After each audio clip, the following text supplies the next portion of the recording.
Tiene la palabra Su Excelencia Javier Milei, presidente de la República Argentina.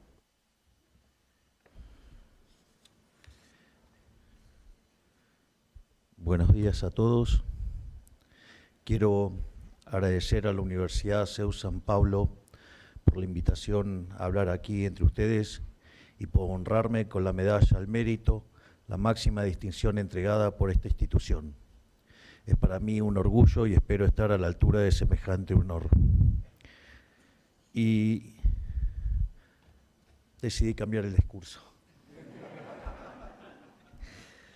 No, en primer lugar, muchísimas gracias por este honor. Es un placer para mí estar aquí. Y la idea es contarles, de qué se trata estar en la silla eléctrica. Que creo que es algo que puede resultar de mucha utilidad y cómo es el proceso de toma de decisiones, en especial en situaciones extremadamente complejas.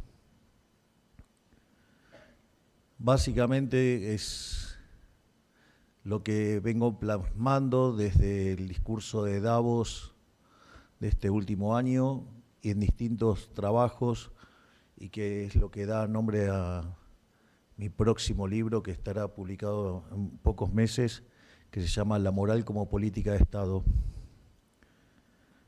Pero antes quiero hacer una breve introducción de cosas que me han pasado en mi vínculo con el análisis económico y en especial con la política. Yo, en Argentina soy muy amigo de un gran y prestigioso profesor que es el profesor Juan Carlos de Pablo, que es una eminencia y que no hay autor que haya, dejado de leer. Y cuando tuve la oportunidad de que llegara a mis manos el artículo de Murray, Newton, Rothbard, Monopolio y Competencia, yo, soy especialista en crecimiento económico con y sin dinero. Llevaba más de 25 años dando clases de microeconomía y de equilibrio general.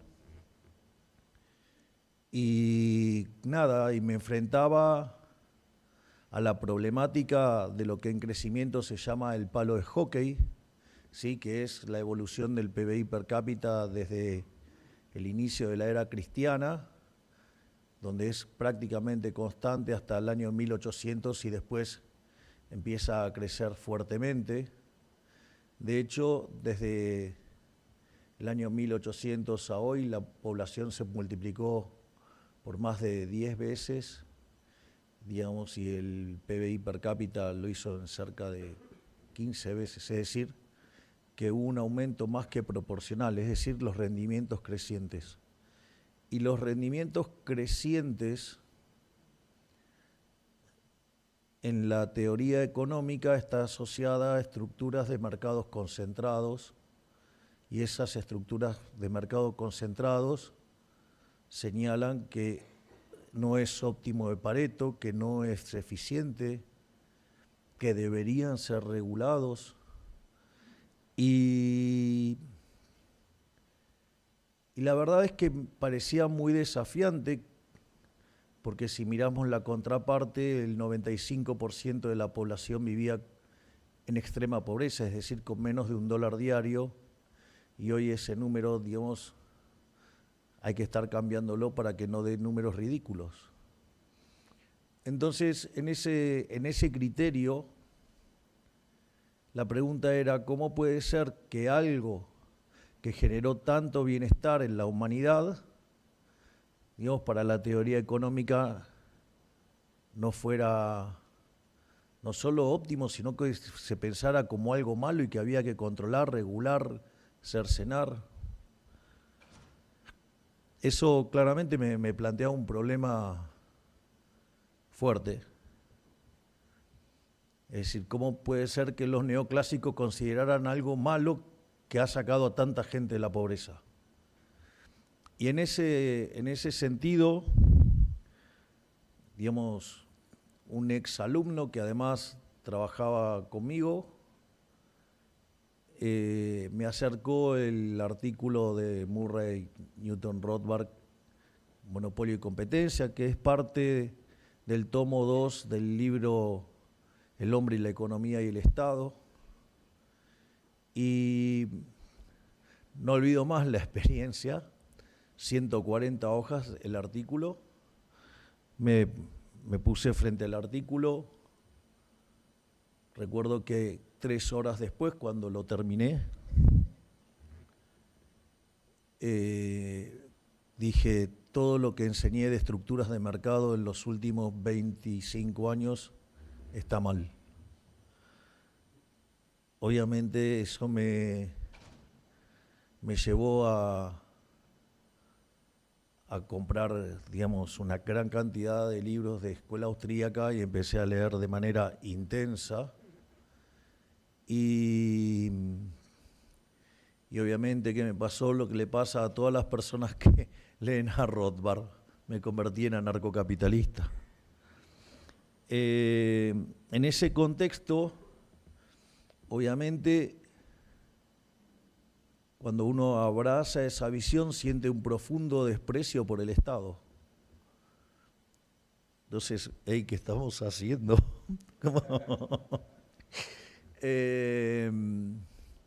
Pero entonces una de las cosas que me pasaba, yo regularmente almorzaba por lo menos entre 3 y 4 veces por mes con el profesor de Pablo, y él había hablado y hecho reportajes y libros sobre política económica argentina, y había hablado con todos los presidentes de Banco Central y ministros de Economía desde la mitad del siglo XX para adelante, con todos.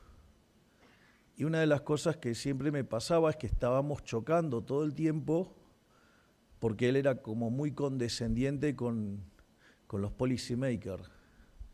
Y claro, yo terminaba de leer Rothbard y no quería ver un político, pero ni a 3 centímetros. Entonces, en ese contexto, es claro que, digamos, tenía una posición, digamos, profundamente en contra de la presencia del Estado. Y una de las cosas que me di cuenta es que cuando uno está en la tribuna es bastante más fácil que cuando está en el campo de juego. Y también, digamos, en línea con Rothbard, quien creó el Partido Liberal Libertario, me di cuenta que las cosas no se cambian gritando desde la tribuna. Es decir, una de las cosas más lindas que tenemos en Argentina son nuestros espectáculos futbolísticos. Probablemente si ven un partido de Argentina es una cosa maravillosa, además que le ganamos a casi todos. Y espero que eso siga así. Pero lo interesante es que ustedes ven el estadio lleno de banderas, de colores, de gente vestida para la ocasión, cánticos muy divertidos. Pero ¿saben qué? Ustedes ponen el balón en el centro de la cancha y por más que griten, por más que digan cualquier cosa, no se mueve. El que hace los goles es Messi. Y espero que siga siendo más. En este sentido, una de las cosas que me di cuenta es que esto no se cambiaba gritando desde la tribuna y que había que involucrarse. Y es así como cuando festejé mi cumpleaños 50, en el año 2020, decidí ingresar a la política. En el 2021 logré ingresar como diputado nacional por la Ciudad Autónoma de Buenos Aires y en el año 2023 llegué a la presidencia de la Nación.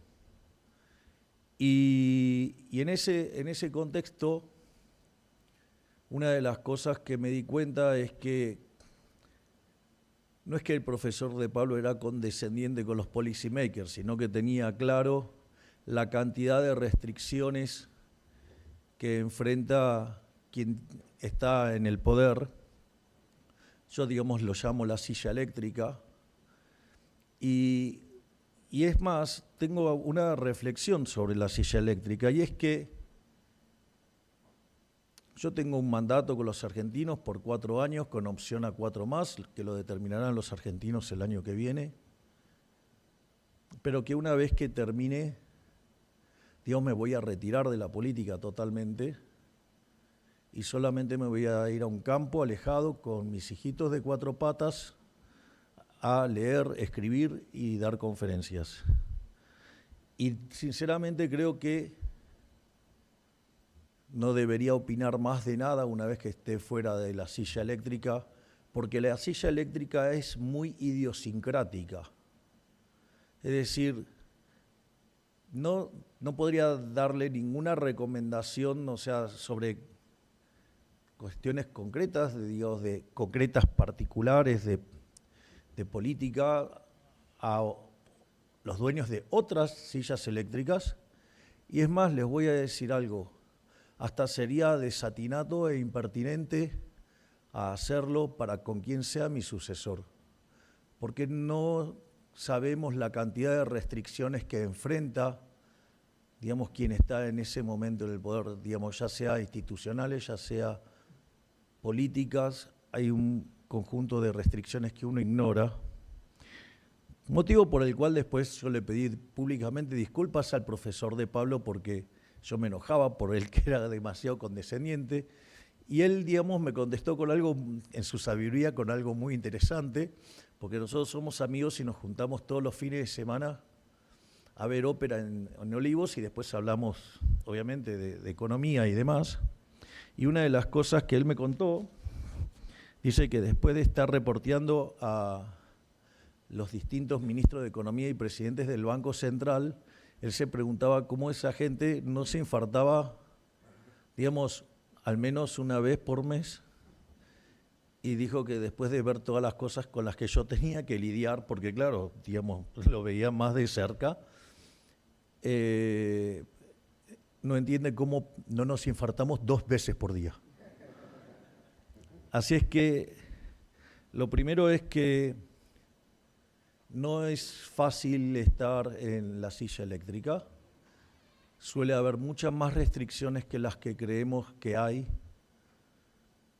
Por lo tanto, digamos, uno tiene que entender la frase de Albert Armen Alkian que dice: todo lo que es óptimo, si no sería diferente. Es decir, pero probablemente no lo hace porque debe tener algunas restricciones. Y si fuera tonto, día o tarde o temprano se va a enterar porque le va la vida en eso. Así es que eso, digamos, como marco general.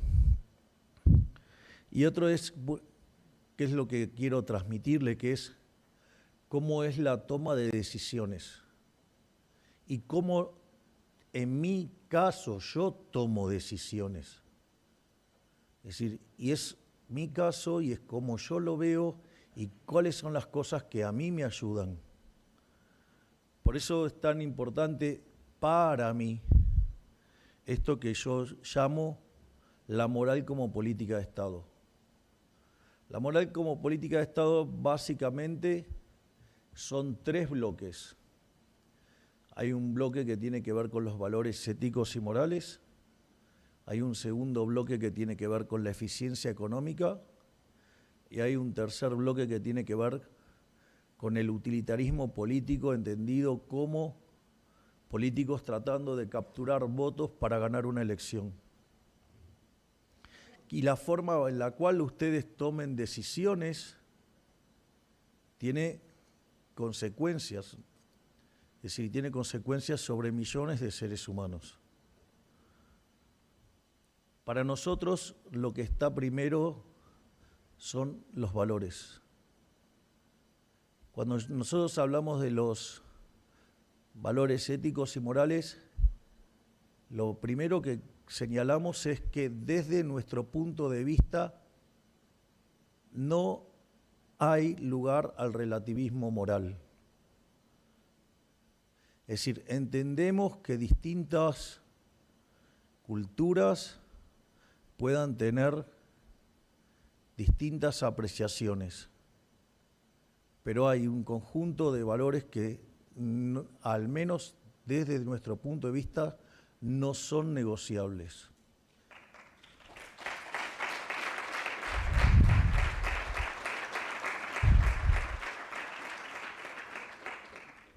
En ese sentido, los 4 bloques que hacen a los valores éticos y morales es entender al hombre desde una perspectiva de la filosofía griega, es decir, donde hay muchísimos elementos vinculados al pensamiento de los griegos.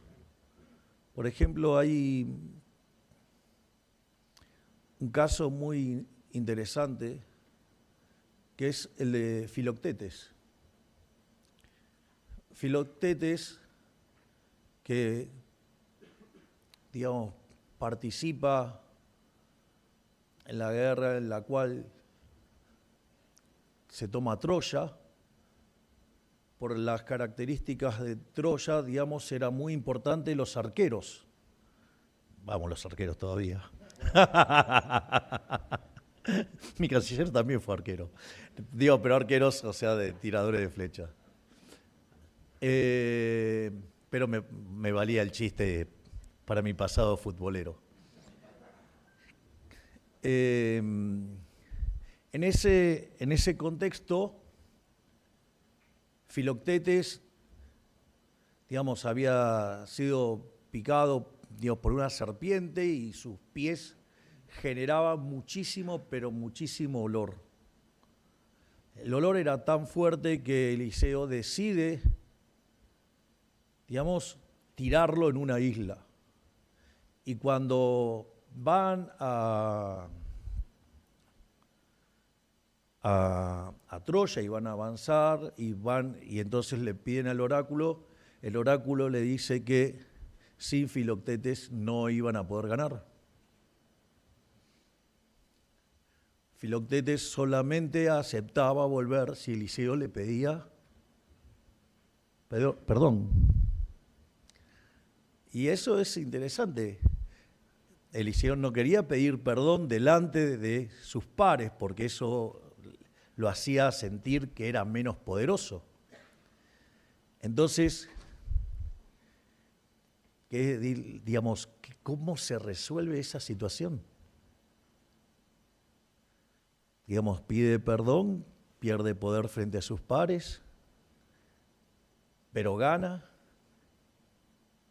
o, digamos, no lo hace y pierde. Entonces, ¿qué es lo que busca? Engañarlo. Entonces va con el sobrino de Aquiles, con Patroclo, lo engaña a Filoctetes, ¿sí? Lo llevan, nunca le pide perdón y ganan Troya.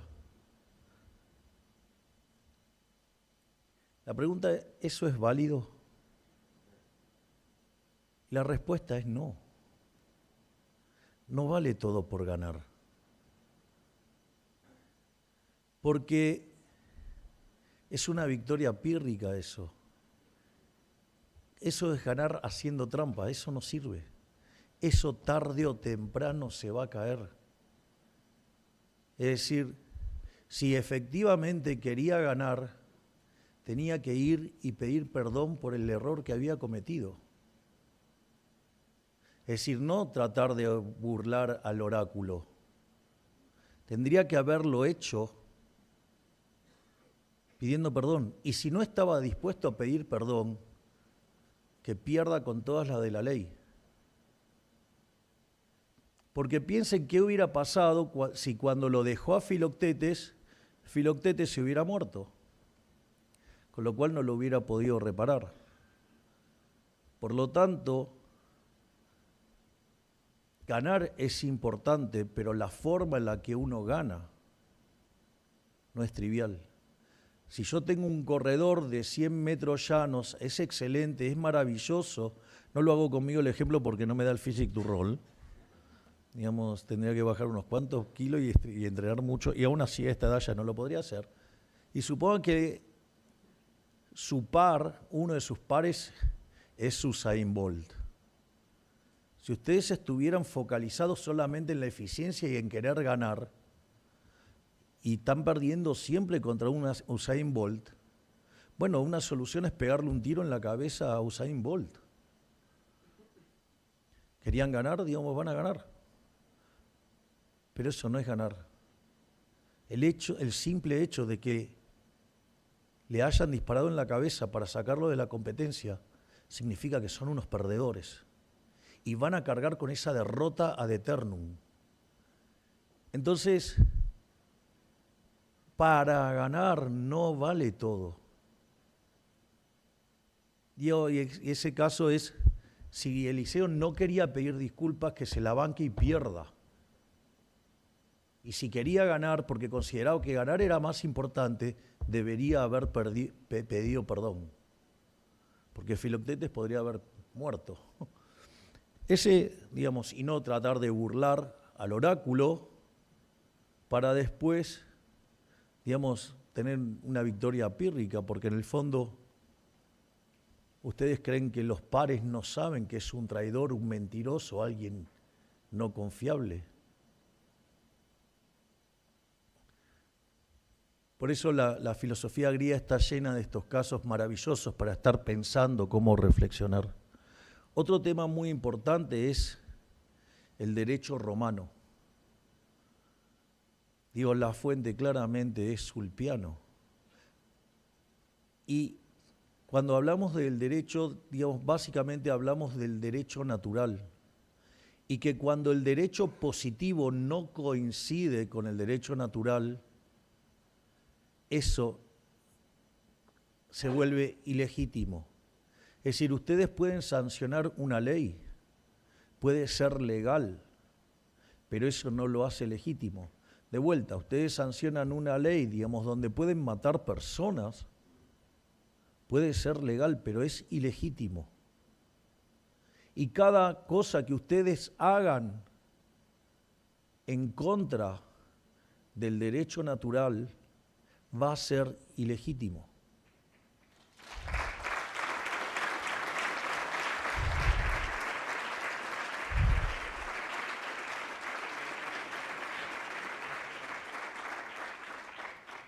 Por lo tanto, cada vez que ustedes vayan contra la vida, la libertad y la propiedad, ¿sí? Y además lo hacen desde el Estado, es decir, por definición violando el principio de no agresión, inexorablemente eso va a terminar mal.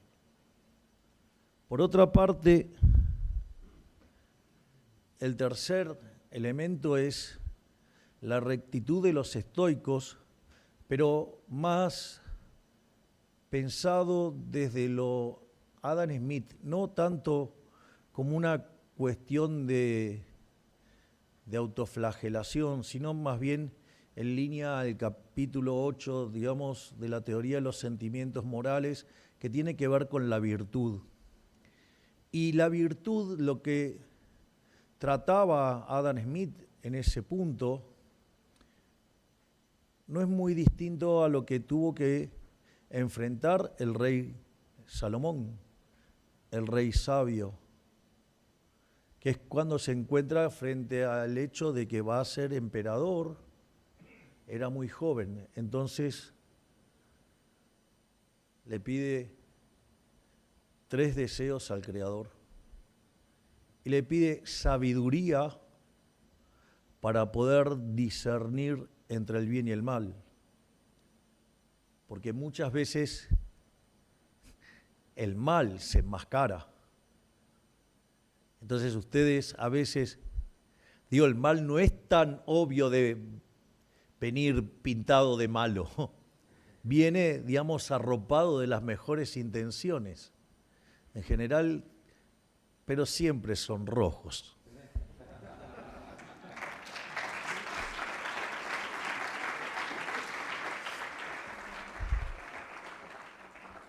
Entonces, básicamente, la segunda es, logrando distinguir el bien del mal, es el coraje para elegir el bien.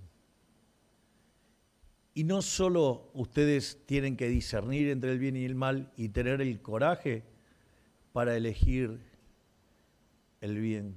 Además tienen que tener la templanza de mantenerse en el camino del bien. Y eso es una materia adicional.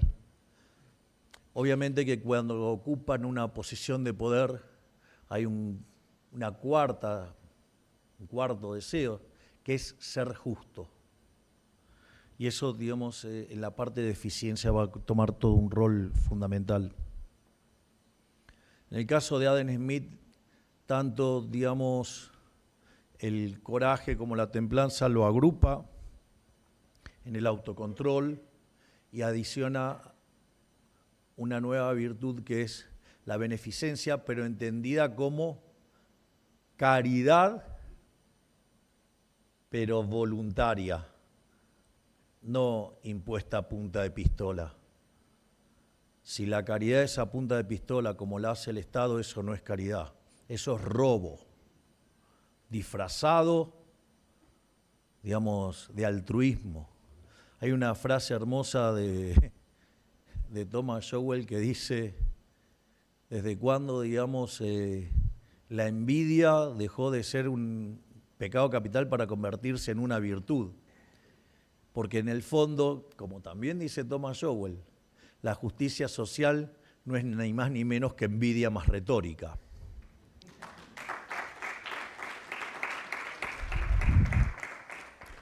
Y en esta parte,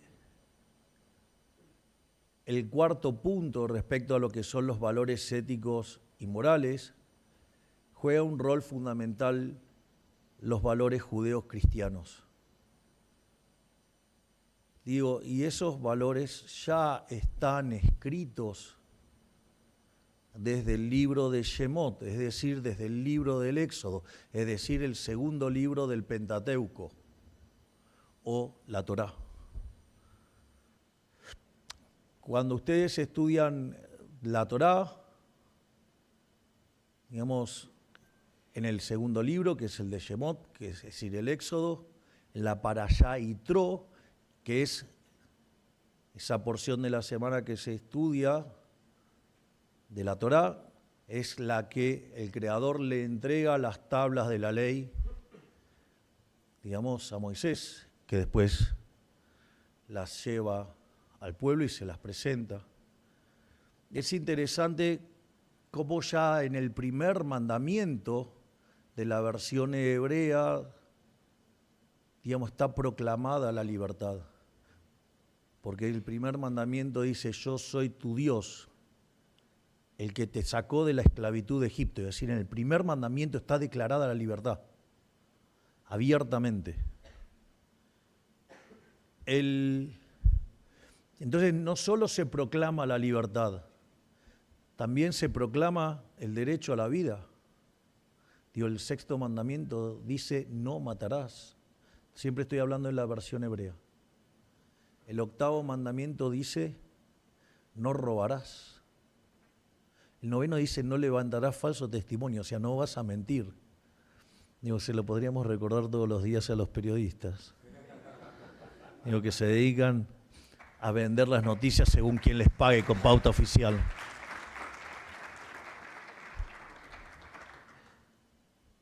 Y eso, si ustedes se fijan, guarda perfecta relación con lo que definimos como liberalismo.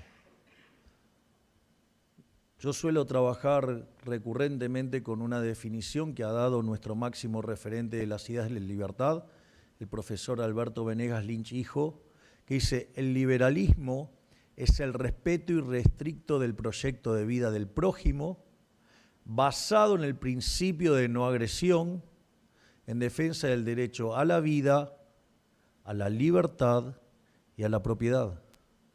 Es decir, es una exaltación de lo que tiene que ver con el derecho natural y de no estar interfiriendo en las vidas de otras personas. Entonces, dado este marco analítico de valores y éticos morales, pasamos al segundo bloque. El segundo bloque es el de la eficiencia económica. En lo que tiene que ver en la eficiencia económica hay dos situaciones. Digamos, está la versión estática y está la versión dinámica. La versión estática está más emparentada con lo que en el formato neoclásico llamamos el óptimo de Pareto. La cuestión del óptimo de Pareto, digo que parece bastante razonable, en principio,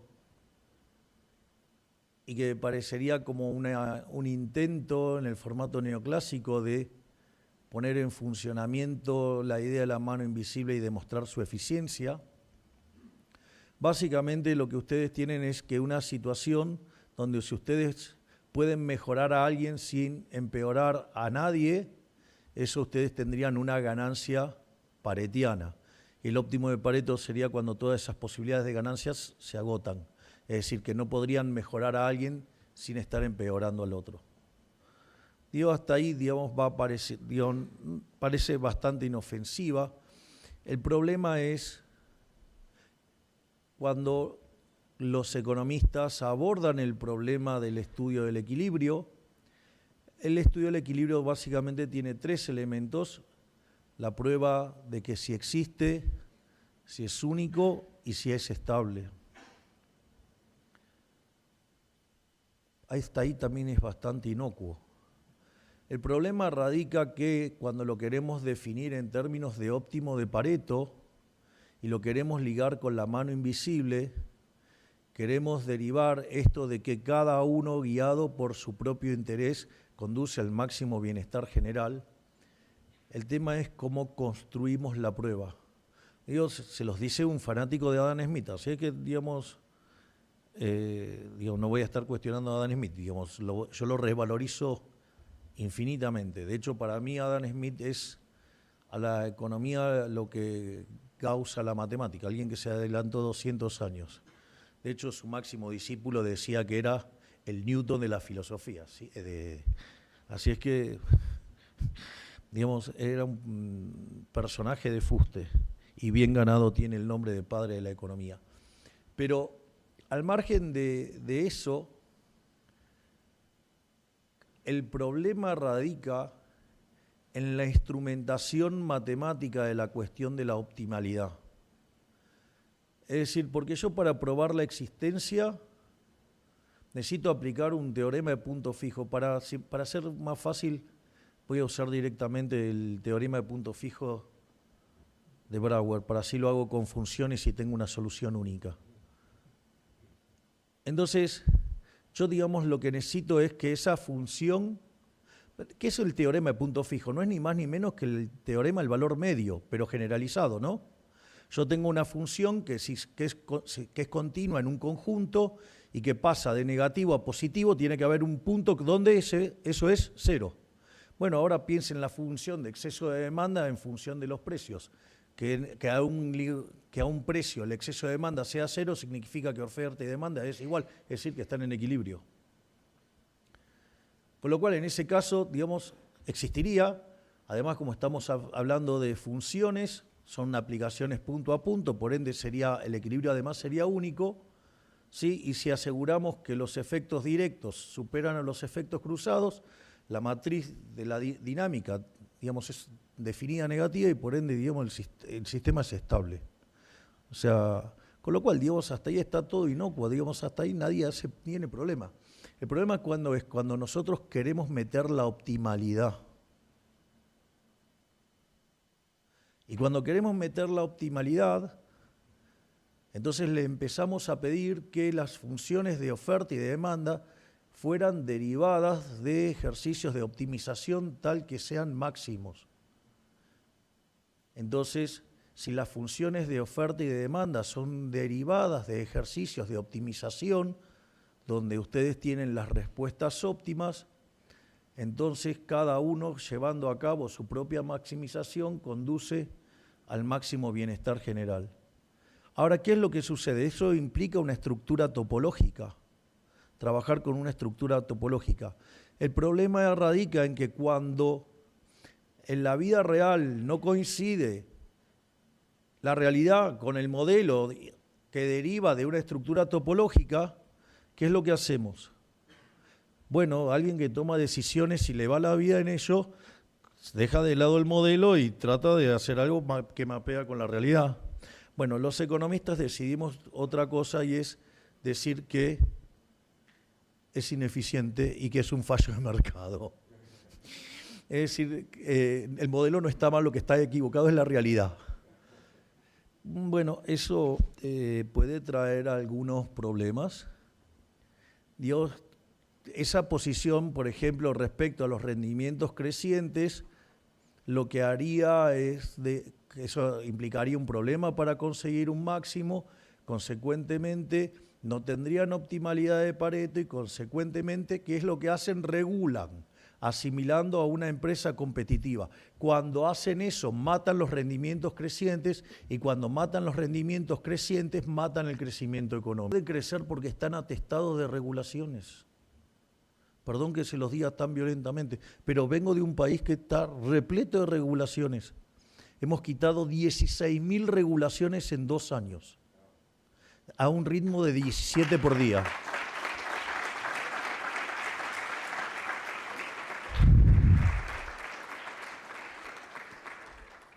Por lo tanto, entonces la pregunta es, ¿estás de acuerdo o no con la idea de Adam Smith? Sí, estoy de acuerdo con la idea de la mano invisible. Lo que no estoy de acuerdo es la estructura matemática con la que trabajamos los economistas, y si ustedes toman el trabajo de Hans Gemma Hoppe, hacen la derivación de la optimalidad desde la lógica sin tener que ceñirse a una estructura matemática. Y consecuentemente, si ustedes no violan el principio de no agresión, digamos algo entendible y razonable, que no violemos el principio de no agresión, si respetamos la propiedad privada, obviamente que vamos a respetar el derecho a la vida, ¿sí? ¿Qué es lo que ocurre?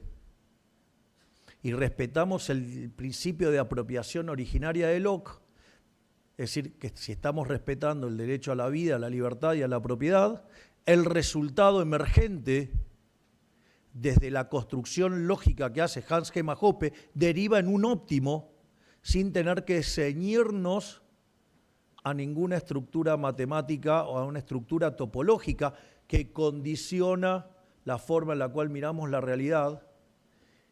Y entonces esa fantasmagórica visión de los fallos de mercado desaparece. Es decir, los fallos de mercado es un problema donde la realidad no mapea con el modelo y tenemos esa arrogancia de decir que lo equivocada está la realidad. Si van a tomar decisiones, no tomen decisiones pensando que la realidad está equivocada. Les va a ir muy mal. Ese es el primer punto respecto a la eficiencia. Por lo tanto, ustedes pueden seguir sosteniendo la idea de Adam Smith, pero desde una construcción alternativa que nos permite evitar estas atrocidades de los fallos de mercado. El segundo punto en términos de la eficiencia es el concepto brillante que desarrolló el profesor Huerta de Soto, que es el concepto de eficiencia dinámica. Claramente, muy ligado también a Schumpeter y la idea de la destrucción creativa. Y lo primero que hay que entender es que si ustedes tuvieran un modelo, neoclásico, tipo perfectamente competitivo, ustedes no tendrían incentivos para invertir, sería absolutamente ineficiente, porque ustedes estarían hundiendo recursos, ¿sí? Estarían estando en una situación de menos retorno respecto a sus pares, digamos, para ir sobre proyectos inciertos en el futuro, lo cual sería profundamente ineficiente, o sea, los conduciría a la quiebra. Es decir, salvo que ustedes puedan capturar hacia adelante, ¿qué? Retornos extraordinarios. Es decir, la contracara de los procesos de crecimiento vinculado a la destrucción creativa, inexorablemente implica tener que trabajar con estructuras concentradas o con rendimientos crecientes. Porque si no, de ninguna manera podrían estar invirtiendo, sería un acto suicida. Y una de las cosas maravillosas que señala el profesor Huerta de Soto es que señala que ustedes no pueden en el altar de la eficiencia sacrificar la justicia. Es decir, algo eficiente no puede ser injusto. Ese de vuelta el caso del corredor que le quiere ganar a Usain Bolt. Pegarle un tiro en la cabeza no vale, no es sostenible. De hecho, si las instituciones funcionaran bien, tiene que terminar preso. Con lo cual, no funciona. Entonces, eficiencia y justicia son dos caras de la misma moneda. Y cuando ustedes respetan los valores que son las bases del capitalismo, de libre empresa, que son los valores judeo-cristianos, y actúan de manera justa, esas sociedades prosperan. Es decir, es la hazaña civilizatoria de Occidente, los que nos sacó del pozo, los que nos convirtió en tener un nivel de vida infinitamente mejor que el que tenían nuestros pares de hace 250 años. Ni siquiera necesito irme más atrás, porque la condición de vida, la condición normal de vida, yo a veces me causa gracia cuando dicen, no, hay que, digamos, explicar la pobreza. No, la condición natural del hombre a lo largo de la historia fue la pobreza. Lo que hay que explicar es cómo generar la riqueza. Y la forma de generar riqueza es con el capitalismo de libre empresa. Y el capitalismo de libre empresa no sale de un repollo. Surge de un conjunto de valores judeocristianos. Y esos valores judeocristianos están ya escritos en las tablas de la ley, en el libro del Éxodo, en el libro de Shemot, de la Parashá Yitro. Ustedes respetan esos valores judeocristianos, van a prosperar. De hecho, el epílogo de mi libro se llama Capitalismo, la divina maquinaria del paraíso.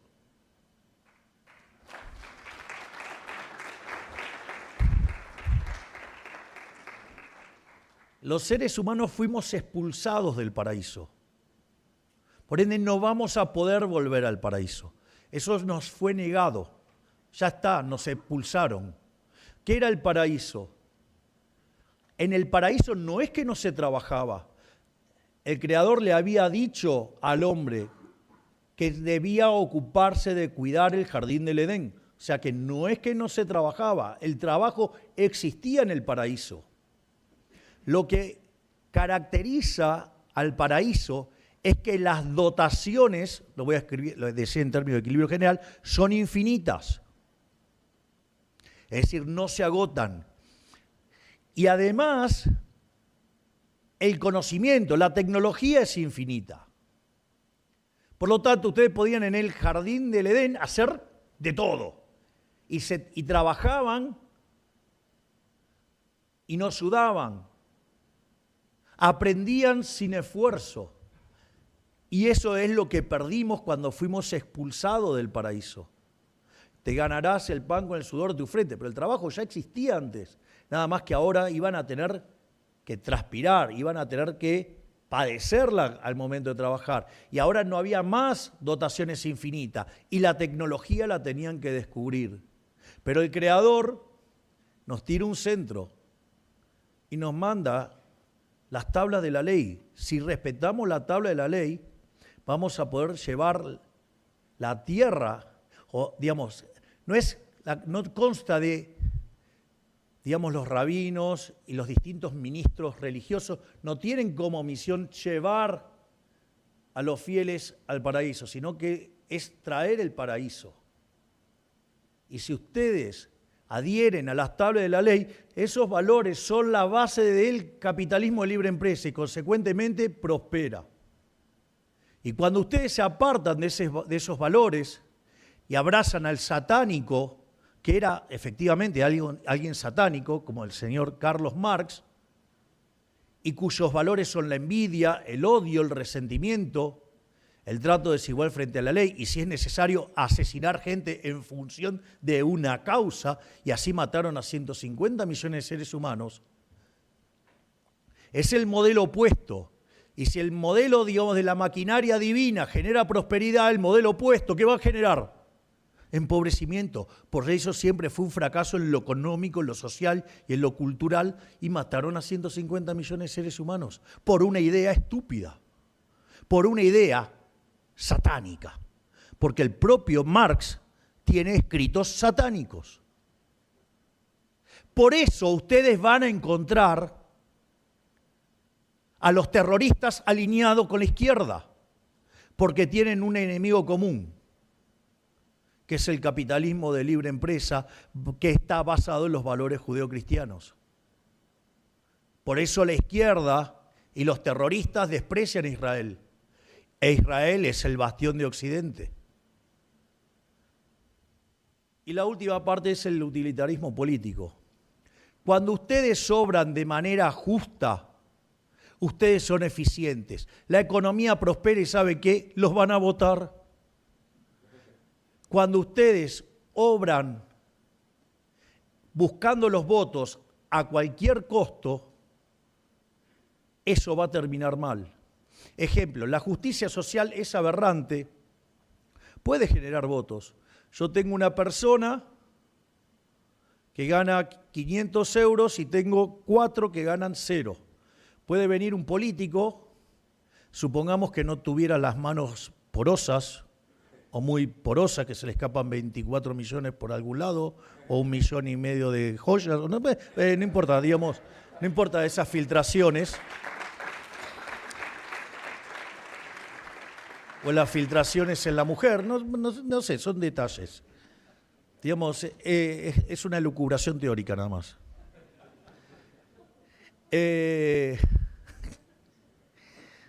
Bueno, dicho esto, entonces supongamos que le saca al primero 400 y quedan todos iguales en 100. ¿Qué es lo que va a pasar? Si van a una votación, ganan con el 80%.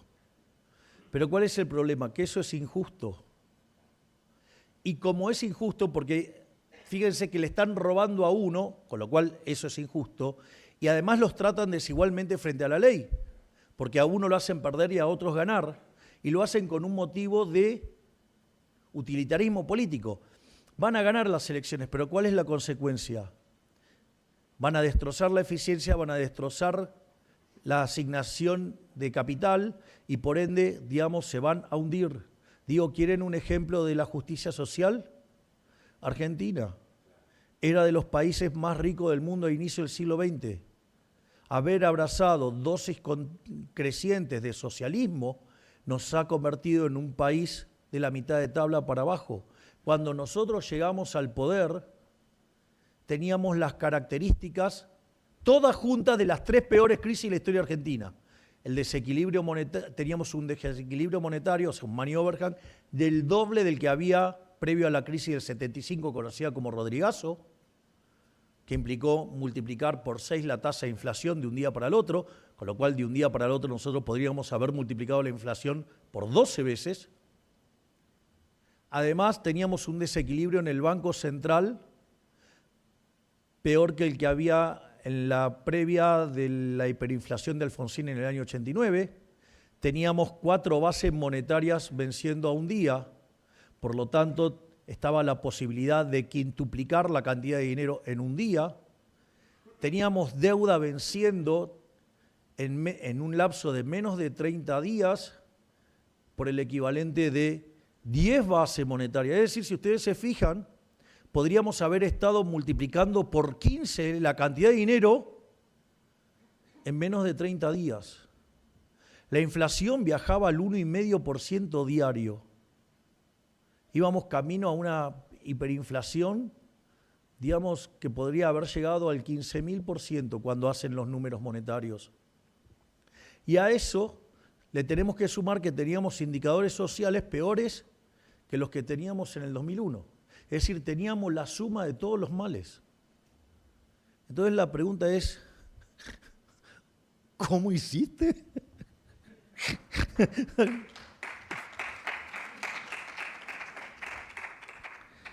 Bueno, la primera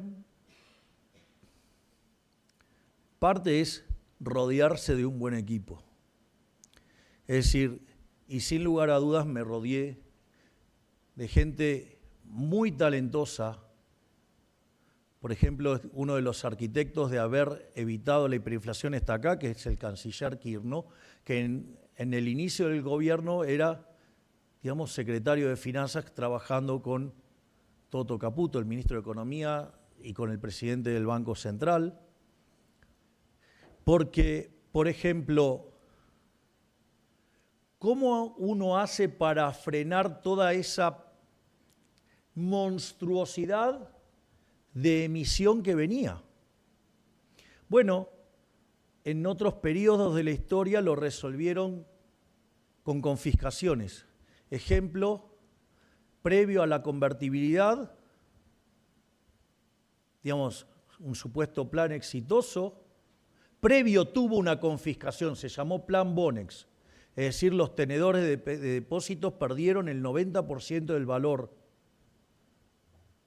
Y si yo hablo de la moral como política de Estado y yo hablo de que hay que respetar el derecho a la vida, a la libertad y a la propiedad, ¿cómo voy a iniciar un proceso de estabilización basado en una expropiación? Es incoherente. Entonces, ¿cómo hacía para evitar la hiperinflación? Bueno, teníamos un déficit fiscal de 15 puntos del PBI, 5 en el Tesoro, 10 en el Banco Central. Estoy con las aplicaciones ya. Entonces, yo había dicho que iba a poner, hacía campaña con una motosierra y decía que en el primer año iba a alcanzar el equilibrio fiscal. Que decían que estaba loco, que eso era imposible, que ni siquiera lo iba a poder lograr en los 4 años de mandato, porque no se podía ajustar ni de casualidad más que 1 punto por año. Nosotros consideramos que el déficit fiscal es inmoral, porque si lo financio con emisión monetaria es una estafa, es una falsificación de dinero y además termina en el impuesto inflacionario que es profundamente regresivo y además genera ineficiencia en el funcionamiento del sistema de precios. Si lo financio con deuda es profundamente inmoral, porque quiere decir que entonces la fiesta de hoy las pagan las generaciones futuras, nuestros hijos, nuestros nietos, personas que aún no nacieron. Es profundamente inmoral. Es decir, que nos vayamos de fiesta nosotros y la paguen nuestros herederos. Es un disparate. Es inmoral. Por lo tanto, la deuda no era una solución. Es más, por primera vez en la historia argentina, la deuda pasó de 550.000 millones de dólares a 500.000 millones de dólares. Es decir, pagamos cash 50.000 millones de dólares. ¡Ey! Pero no solo eso. Entonces, ¿qué hacemos? Hay que achicar el déficit. ¿Qué hubiera hecho cualquier político? Subir los impuestos. Pero eso es violentar el derecho de propiedad. Por ende, eso también es inmoral. Es aumentar la cohesión, es aumentar el tamaño del Estado, es robar, es quitar libertad. Por lo tanto, la única solución que nosotros veíamos viable era bajar el gasto público. ¿Y qué hicimos? Hicimos un ajuste fiscal de 5 puntos del PBI en un mes. Redujimos a casi 1/3 la cantidad de ministerios. Bajamos el gasto público 30% en términos reales. Y cuando hicimos eso, ¿qué dijeron? Que nos íbamos a hundir en una gran depresión. No solo que no caímos en haciendo explotar la pobreza y la indigencia, no solo que no caímos en una gran depresión, desde que asumimos a hoy en la versión del EMAE desestacionalizado, que es el PBI en frecuencia mensual, estamos 11% arriba. Quiere decir que la economía argentina crece promedio al 5% anual, cuando en los 100 años anteriores lo hizo al 1%. Es decir, quintuplicamos al ritmo al cual la economía argentina crece. ¿Qué pasó con los pobres? Tenemos aquí a la ministra de Capital Humano. Cuando sinceramos, la pobreza era del 57% en la frecuencia mensual. Hoy es 28%, es decir, sacamos casi al 30% de los argentinos de la pobreza. Es decir, 14 millones de argentinos dejaron de ser pobres.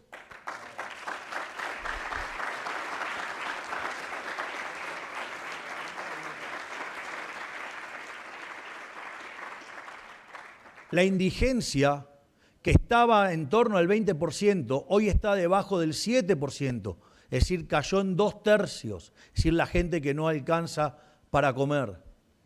Y los niños, que son el futuro, y estos ya no son números nuestros, son los de UNICEF.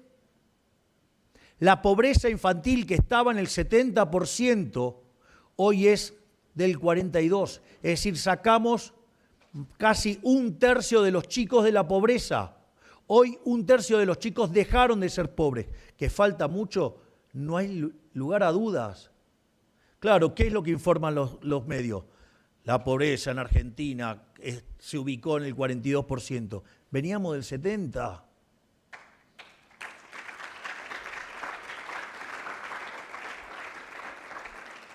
Entonces vean cómo, además, todo lo que tuvo que ver con la reestructuración del Banco Central se hizo todo a mercado. Toda la deuda se fue negociando a mercado. Nunca se violó un derecho de propiedad. Y la inflación, que estaba en torno al 211% en minoristas y al 300% en mayoristas, y que en dinámica se iba a 15.000, hoy oscila entre el 30 y el 25%. ¿Que queda mucho por hacer? Claro, no hay duda. Pero lo hicimos sin violar los derechos de propiedad, devolviéndole la libertad a los argentinos.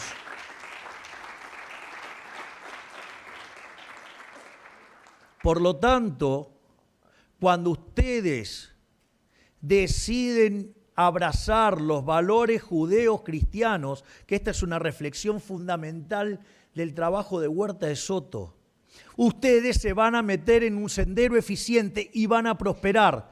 Y nosotros eso lo hacemos desde el primer día. Yo le fijo a mis ministros el norte y les digo qué parte de la caja de herramientas no se pueden usar porque son inmorales. Y eso inexorablemente trae prosperidad y estamos haciendo grande a la Argentina nuevamente. Que Dios los bendiga, que la fuerza del cielo los acompañe y ¡viva la libertad, carajo! Muchas gracias.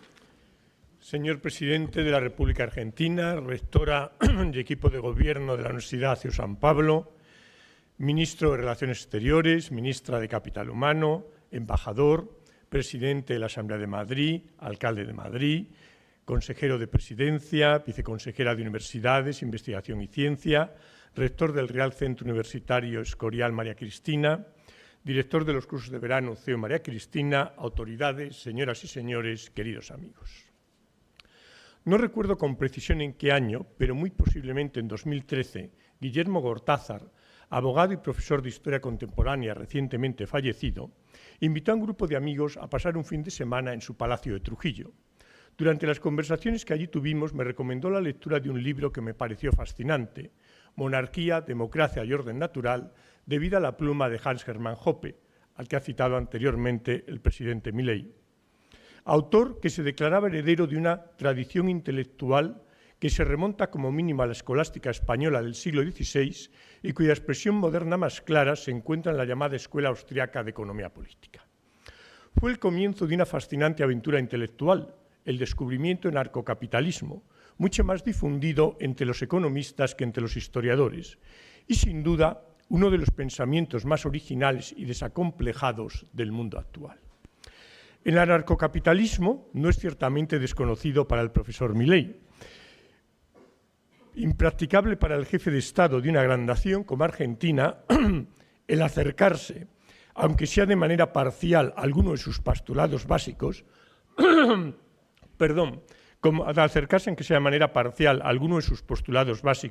como la disminución del Estado, y hacerlo en el marco de una sociedad tan profundamente influida por el peronismo como la de su país, es más que una aventura intelectual, es una muy arriesgada, a la par que muy atractiva empresa. Y por tanto, nos parecía que nadie podía haber más apropiado que el presidente Milei para inaugurar nuestros cursos de verano. Unos cursos de verano que son una ocasión inmejorable de sapere aude, de atreverse a saber. Querido presidente, muchísimas gracias por habernos acompañado en este día y por tu excelente lección magistral. Y muchas gracias a todos ustedes por acompañarnos.